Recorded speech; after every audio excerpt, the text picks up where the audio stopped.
Yes guys, welcome back to another video. Welcome to the George Benson Football Channel. Today we have got a Chelsea tier list video, and this might shock some of you when we go through this and see the last $1 billion that Chelsea Football Club have spent. Now I went through on Transfermarkt. I know that there is sometimes a bit of ambiguity from the general public about what the actual figure is when a football club buys a player. Like there's add-ons, there is then the contract to put on top of that, but in terms of market value fees, this is what Chelsea have paid. And this list of players is $1 billion worth based on the current exchange rate within like $20 million or something like that. So today we're going to go through sensational signings, good deals, waiting, as in we're waiting for them to come good, poor value, and then waste in terms of money. Now I want to kind of try and use this video today as a segue from the video yesterday where I discussed my problem with Graham Potter. And I want this to be really looking now at two different eras, Abramovich, Boehly, various different managers. I think Maurizio Sarri signings in here, we've got Frank Lampard signings, we've got Tuchel signings, and then no Graham Potter signings as of yet, apart from Davide Fofana, who has been announced already by the club. So that is technically the last signing. We begin player number one. I've gone with Timo Werner because I think Timo Werner is a good one to start with, in the sense of Timo Werner represents something that we are hoping Todd Boehly can eradicate in the new ownership. I've put Timo Werner in the poor value category simply because although he won the Champions League with Chelsea, which is, again, a lot of the players that we're going to talk about today have won a European Cup. So when we look at like where they go down in Chelsea history and folklore, a lot of these players will go down within that history book in a very like pinnacle chapter. But Werner, we signed him for 50 odd million, and then we sold him this summer for 20 million. When we looked at his record at Leipzig before selling him back there again, he comes to Chelsea and we're like, surely this guy is going to be absolutely bagging in the goals. He never seemed to do it. He got unlucky with just like near misses here and there, VAR calls, offsides, but Werner goes into the poor value category for me. We lost money on him. Yes, he won a European Cup, but we can't just think about European Cups and who's won one of those. We move. Raheem Sterling. Now I'm going to go as far as to say Raheem Sterling might not have set the ground on fire like a flipping hot summer's day in the middle of a field yet at Chelsea Football Club, but when we look at the career that Sterling has had, when we look at the fact he's English and he's still not very old, I think this is a good deal for Chelsea. I really do. And I think Sterling at the moment is struggling to find the kind of form that he saw at City. But I also think it's important to remember that at Manchester City, he had so many better attacking players around him that were constantly feeding him under a system that he grew so used to. And since he signed for Chelsea, he was going to be Tuchel's main man. And now Graham Potter's come in and we don't really know what's going on. So I'm still going to go as far as to say that I think the money we spent on Sterling will be considered a good deal once we've got him playing where we need him to be playing. We move into Edouard Mendy. Sensational signing. When we think about the fee, 24 million euros we signed Edouard Mendy for, and he won us the Champions League, put in phenomenal performances during that, has had a couple of moments of shakiness during his whole Chelsea career, and now he's lost his place. But I think overall, we're talking about $1 billion in this video, the last billion that Chelsea have spent under both Abramovich and Boehly's ownership. And I think that Edouard Mendy has to go down when we look at the value and what he's brought to the club. Mendy's got to go in the sensational signing category. For me, Kepa. Let's juxtapose this one straight away. Ironically, Kepa is now Chelsea's number one, and he is performing at an incredibly high level right now. His save percentage in the Premier League is very good. But I would say for the 80 odd million euros that we spent on Kepa, it's still got to go down as poor value. When you spend that kind of money on a goalkeeper, he's got to have the same impact as an Edison or an Alisson, who Liverpool and City respectively spent the same amounts of money on. And it's only now that we're starting to see Kepa at his best, at the kind of standard that we thought we were going to see when we bought him. So he goes into poor value for now, but we could be waiting on this one for a few years if Kepa keeps this spot. Jorginho. Now, over the years here on GBFC, Jorginho and my opinions on Jorginho have fluctuated so massively. And my thoughts on Jorginho have always been, points that I've made have been questioned on so many different levels by so many people. I'm going to say Jorginho's been a good deal. And now he's one of the longest serving players within this $1 billion that we're talking about Chelsea spending here today. And he has won a Champions League. He is a leader amongst the squad right now that is not necessarily full of leaders. 57 million or 54 million euros, I think the Jorginho signing was. And because he's been here so long, I don't think it's poor value, because I think there's been a lot of value bought from Jorginho. I do think his time at Chelsea is up, and I do think he'll leave in the summer, but he goes into the good deal category for me. We move into Gonzalo Higuain, 5 goals in 14 Premier League appearances. I think we paid nearly 8 million euros as a loan fee to sign Gonzalo Higuain. I remember being at Chelsea Huddersfield at Stamford Bridge, and he scored 2 wonderful goals, and I really thought the Higuain was going to pick up from there, but it wasn't the case. I think it was a waste. I think we needed to look at the fact that we lost Diego Costa and think, well, if we lose Diego Costa, who has been a massive success at Chelsea Football Club, then we need to invest and bring in a striker who can deliver the goods and not just loan players who are past it. So Higuain is a waste, in my opinion. Aubameyang is going into tier number 3, the waiting category. Aubameyang, yes, he's old, 12 million euros, could go down as a bargain if he starts finding the back of the net, if he can regain some of that form that we saw whilst he was at Barcelona, obviously back in the day when he was at Arsenal as well. Aubameyang, we're waiting. I think there's been moments of brilliance so far, but underwhelming.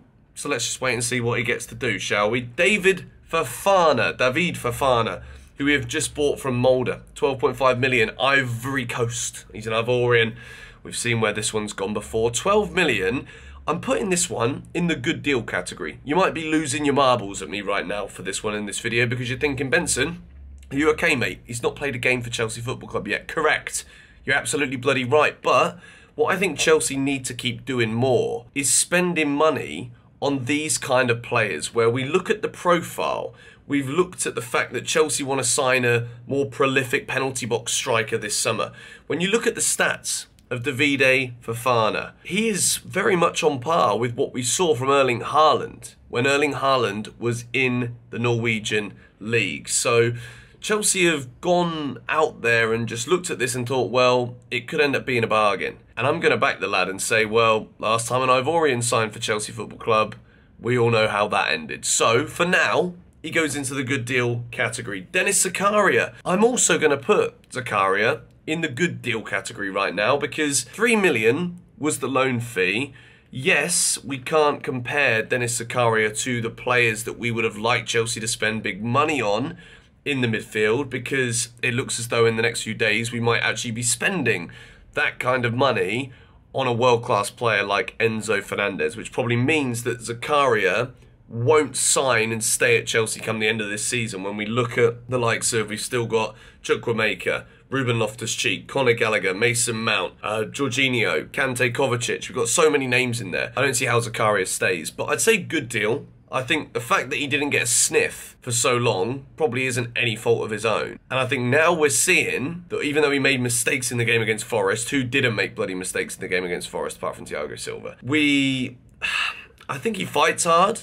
I think he looks as though he can put in a tackle, which is a lot more than a lot of the other players can do out on the field at the moment. We move into Lukaku, the biggest waste man, I think, to come out of Chelsea in maybe my lifetime in terms of signings. I remember when we signed Matija Kejman back in the day, I used to think, does this guy ever score for Chelsea? Like, this guy was just banging in goals, I think, for PSV. But Lukaku, when we think about the money, when we think about the attitude, when we think about the fallout of so many different elements of Romelu Lukaku's time at Chelsea, this guy's a waste man in a Chelsea shirt. He is the most wasteful signing Chelsea Football Club have ever made. We move into Kalidou Koulibaly. And this was a tough one for me when I was deciding where to put him, because I think with Koulibaly, we've looked at Chelsea being linked with him over the years. A lot of Chelsea managers, Abramovich wanted him, Todd Boehly's brought him in. And we looked at Koulibaly and thought, well, he's renowned as one of Europe's best centre-backs. And I think Chelsea missed the boat with Koulibaly. I think we bought him too late in his career. I don't think he's the player that he was and I don't think his legs have got it anymore to keep up with the significant pace difference between Serie A and the Premier League. So even though it wasn't the 80 to 90 million pounds that was reported a few years ago, it's pretty much about a third of that value now. I'm going to say that Koulibaly at the moment, from what we've seen, is poor value. Now, if you disagree or agree with any of these in this video, as with all of the tier list videos, I would love to hear your thoughts in the comments down below. Wesley Fofana, because he's so young, because it's been unfortunate with him so far with reoccurrences of injuries, I'm putting Fofana in the waiting category. I think at the moment it's certainly looking like poor value, and you can argue that because he's not been fit, because even when he was fit, he wasn't really playing that well, you could say a waste. But I think because he's so young, because we've seen what he can do during his time at Leicester, we've got to stick Fofana in the waiting category for now. There's a lot more to come from this guy. Marc Cucurella, at this moment, I'm going to say poor value for Marc Cucurella. I think when we look at the amount of money that Chelsea spent on Cucurella, we've already got Ben Chilwell, who I think has been magnificent for Chelsea. We'll get into him a little bit later on, but for me, Cucurella, I'm not convinced by what I've seen. And then you get his ex-manager, who made him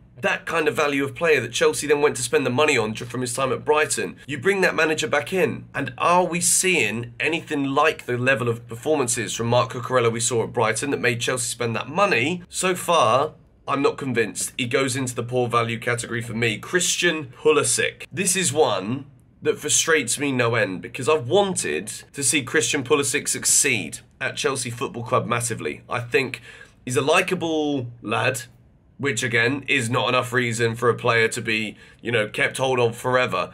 But I think there's been moments and flashes of brilliance from Pulisic, and I do think somewhere in there is a top quality footballer, but do I think that's going to come at Chelsea? I don't think we can accept the levels that we've seen from Pulisic over the last couple of seasons for long enough for him to stay. So at the moment, I'm putting Pulisic in the poor value category. I think still, as a footballer, we have not seen his best days. So I think waiting could also be fair, but so far, the return and output and consistency has not been a good deal for Chelsea. Certainly not been sensational. So he's got to go into the poor value category. Saul Niguez, again, a bit like Dennis Zakaria, but we're going to talk about the fees here because this is about Chelsea spending $1 billion since the beginning of the 18-19 season. Saul goes into the waste category because there were just too many wasteful performances from Saul. It was a loan where, again, Chelsea, over the course of the past couple of years, which is why we're now seeing us pursue Enzo Fernandez, why we still want to go for Declan Rice, why we want to try and get involved for Jude Bellingham. The reason for that is the Chelsea midfield, the central area of our midfield, is stale. We've needed to improve in this area of the field for some time. And Saul Niguez, a bit like Zakaria this year, is a make-weight signing for Chelsea whilst we try and wait for books to balance, whilst we try and wait for top targets to come available. I'd say Zakaria has probably had more impact in the minutes that we've seen from him than we ever saw from Saul Niguez. So Saul Niguez is in tier number 5. We move into Ben Chilwell. Now, my thoughts on Ben Chilwell. Obviously, Ben Chilwell's come into the team at a similar time to Reece James, but Reece James, Gallagher, Mount, these kind of players, they come from the academy. So we're not talking about money spent on these players. And also Thiago Silva was free. Ben Chilwell came in for just over 50 million. And I would say Chilwell is a sensational signing. I think, again, the injuries make it difficult because we're not getting the kind of minutes and return out of the investment and the player that we would like right now, both as a club and as fans, for the benefit of Chelsea Football Club. But overall, I think Chile's been magnificent. And I think the form that we saw last season before that injury tells me that as long as Chelsea can keep him happy and as long as he can stay fit, we have got many years of a top class, probably England's best left back at our club for years to come. Kai Havertz. Now, this is one that is going to absolutely split many opinions at Chelsea and watching this video, because Kai Havertz is one of our most expensive signings in history. He's scored arguably the joint most important goal in our football club's history. And the one problem I have is that ever since that moment, I have just been waiting and waiting and waiting for Kai Havertz to start cooking in a Chelsea shirt, and it hasn't happened. And I think because of just how historic that goal was because of the initial investment and the way that Kai Havertz is looked at across Europe as a top player for the future still. I think we've got to wait on Kai Havertz. A lot of people have said to me, like, why don't we just sell him? Let's just get rid of him. He's not good enough. He's not consistent at all. Nobody is consistent apart from Thiago Silva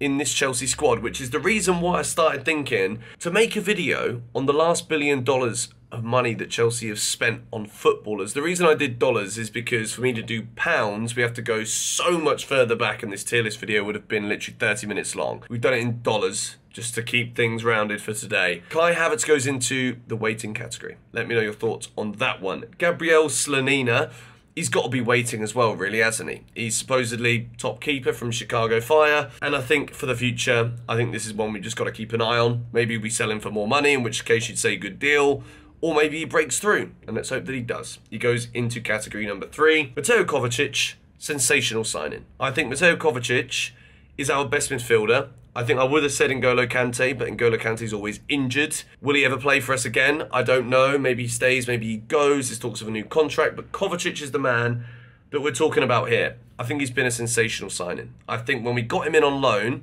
again, Kovacic on loan, Saul on loan, Zakaria on loan. Do Chelsea want to just keep loaning midfielders?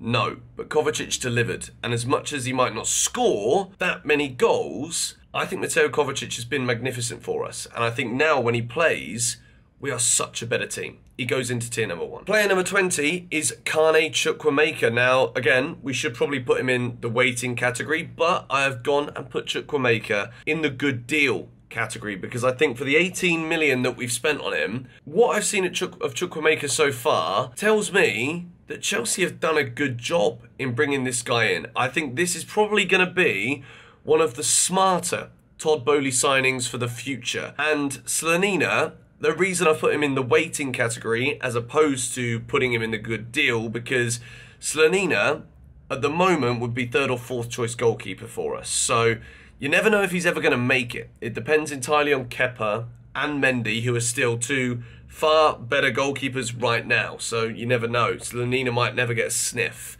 Chukwuemeka's already in the team, and I think Graham Potter likes him. And I like the fact that he's given him minutes. They just need to be a lot more, because I think this guy is hungrier than half the players that you're putting out right now, Big GP. The final man is Hakim Ziyech. I wanted to finish with Ziyech because Hakim Ziyech is one of those players who at the moment a lot of Chelsea fans are excited to see again. Against Nottingham Forest, he created the best opportunity that we had. The only chance we created in the second half against Forest, Aubameyang missed it. I've put Hakim Ziyech in the poor value category because I think what we saw from Morocco in the World Cup has made so many Chelsea fans, myself included, sit there and wonder, why can't we get this? And I made a video a few weeks ago during the World Cup saying Ziyech doesn't belong at Chelsea. I don't think the Premier League is suited for his style of play, and I think the World Cup was perfect because he's the main man. He's loved by the Morocco fans. He's loved by the manager. He's loved by his teammates, and he is the main man.